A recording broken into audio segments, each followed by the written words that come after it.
السلام علیکم. میں ولسن فارماسیوٹیکلز کی جانب سے آپ کو خوش آمدید کہتا ہوں. میں ڈاکٹر زاہد ہوں، آپ کا آج کا میزبان. ولسن فارماسیوٹیکلز ایک دوا بنانے والی کمپنی ہے جس نے ولکاسٹ کے نام سے ایک پروگرام شروع کیا ہے جس کا مقصد یہ ہے کہ آپ تک صحت سے متعلق معلومات پہنچائی جائیں. آج ہم ایک بہت کامن بیماری کی بات کریں گے جس کو ہائی بلڈ پریشر یا ہائپر ٹینشن کہتے ہیں. ہائپر ٹینشن سے متعلق بہت اہم معلومات حاصل کرنے کے لیے آج ہمارے ساتھ موجود ہیں doctor Abdul Rauf. He is a consultant cardiologist, Kuwait teaching hospital Peshawar. السلام علیکم ڈاکٹر صاحب. وعلیکم السلام. ڈاکٹر صاحب یہ بتائیے کہ ہائی بلڈ پریشر کیا ہے، کتنا کامن ہے اور اس کی وجہ کیا ہے؟ بلڈ پریشر ایک نارمل وہ ہے کہ ہم کہتے ہیں بلڈ پریشر ہر بندے کو ہوتی ہے. اگر بلڈ پریشر زیادہ ہو ایک مقدار سے تو اس کو ہم ہائپر ٹینشن کہتے ہیں یا بلڈ پریشر کا زیادہ ہونا کہتے ہیں.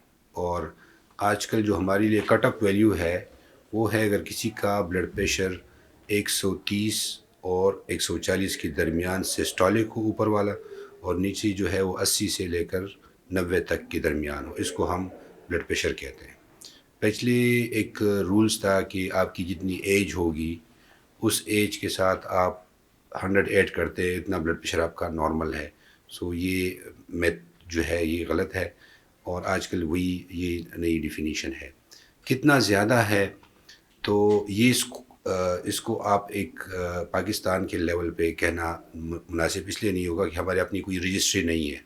سو ابھی ہم نے ایک رجسٹری شروع کی ہے جس کو ہمیں پتہ چلے گا کہ ہماری اپنی کتنی کیپیسٹی ہے اس کے ہائپر ٹینشن کی.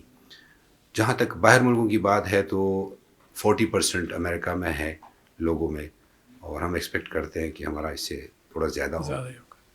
جی اچھا، یہ بتائیے کہ ہر بیماری کی کوئی علامت ہوتی ہے.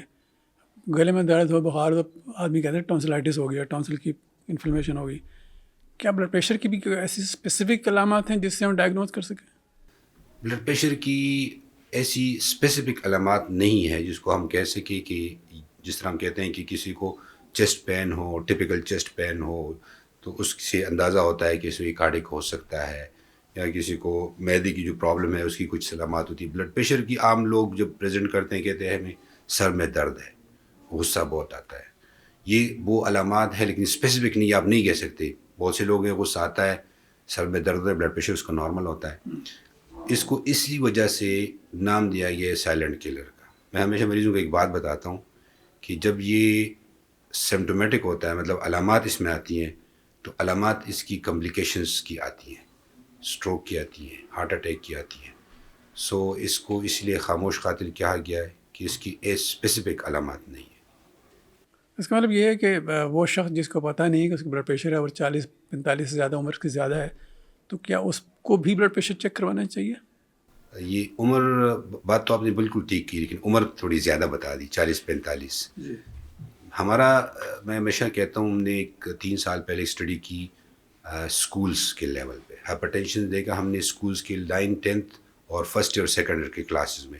حیدرآباد ایک بہت پوش علاقہ ہے، وہاں کی جو پرائیویٹ اچھی اسکولز ہے اس میں ہم نے کیا.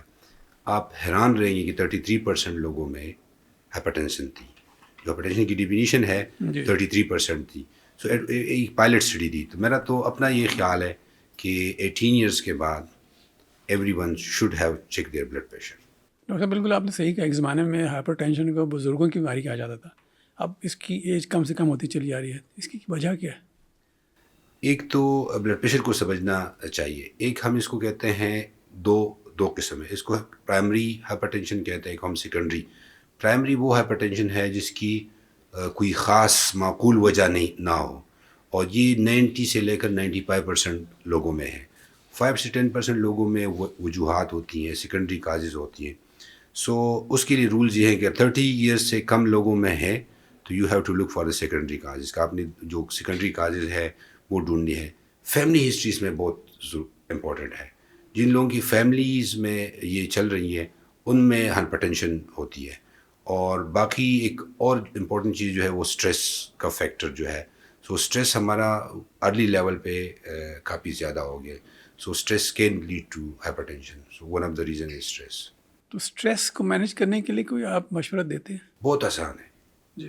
اسٹریس کی پہ جو اسٹریس کا مسئلہ ہے نا بہت آسانی سے حل ہو جاتا ہے. اگر ہم سرکار دو جہان حضرت محمد مصطفیٰ صلی اللہ علیہ وسلم کے طریقے پہ چلیں. اس نے جو سکھایا ہے, دین نے جو سکھایا ہے, اس کے لیے کوئی میں ایک لیکچر دے رہا تھا تو اس نے کہا کہ یہ نہیں, یہ میں نے کہا 1450 سال پہلے اس جو بتایا گیا ہے. میں ہمیشہ ایک مثال دیتا ہوں کہ ہم واک کے بارے میں کہتے ہیں کہ آپ چلیں پھریں, کتنا چلیں, 30 منٹ چلیں یا 3 کلومیٹر یا 2 مائلز چلیں. اب حضور صلی اللہ علیہ وسلم مسجد نبی صلی اللہ علیہ وسلم سے لے کے قباء تک ہر صبح نماز کے بعد کوشش کرتے تھے کہ وہ قباء میں اشراق کی نماز پڑھے. اب ان دونوں نمازوں کے درمیان 30-40 منٹ کا وقفہ ہے, اور وہ جگہ آج اب اس پہ کیلیبریشن کی گئی ہے اس راستے پہ. دس از اے اسموتھ وے, اور یہ ایگزیکٹلی 3 کلومیٹر ہے. جو ہم آج ACCHA کی گائیڈ لائنز بنا رہے ہیں, حضور صلی اللہ علیہ وسلم 1400 سال پہلے بنا چکے ہیں. اگر ہم ہموار راستے پہ جائیں, 30 منٹ واک کریں, یہ ریکمینڈڈ ہے. بتایا ہے کہ خوراک ہم نے کس طرح کھانی ہے, میانہ عربی اختیار کرنی ہے. ایک حصہ پانی ہے, ایک حصہ خوراک ہے, ایک حصہ ہوا ہے. کیا یہ آج کل کی ریکمنڈیشنز نہیں ہیں؟ ہمیں نیند کا بتایا کہ early to bed early to rise. کیا یہ ریکمنڈیشن نہیں ہے؟ 8 گھنٹے سوئیں, آرام سے سوئیں. اگر ہمیں منع کیا گیا ہے فضول خرچی سے, ہمیں منع کیا گیا ہے بہت چیزوں کی علائشوں سے. میں تو ہمیشہ کہتا ہوں آپ حضور صلی اللہ علیہ وسلم کی زندگی پہ عمل کریں, اس کی سیرت پڑھیں, سٹریس ختم ہو جائے گی. اس کے لیے کوئی میڈیکیشن نہیں ہے, اس سے کوئی اور راستہ اگر کسی کے ساتھ ہے تو مجھے بتا دیں. بہت شکریہ ڈاکٹر صاحب. ناظرین, آپ نے دیکھا کہ ڈاکٹر صاحب نے ہمیں بلڈ پریشر کو مینیج کرنے کے لیے, اس سے بچنے کے لیے لائف اسٹائل چینجز کے بارے میں ڈیٹیل سے بتایا.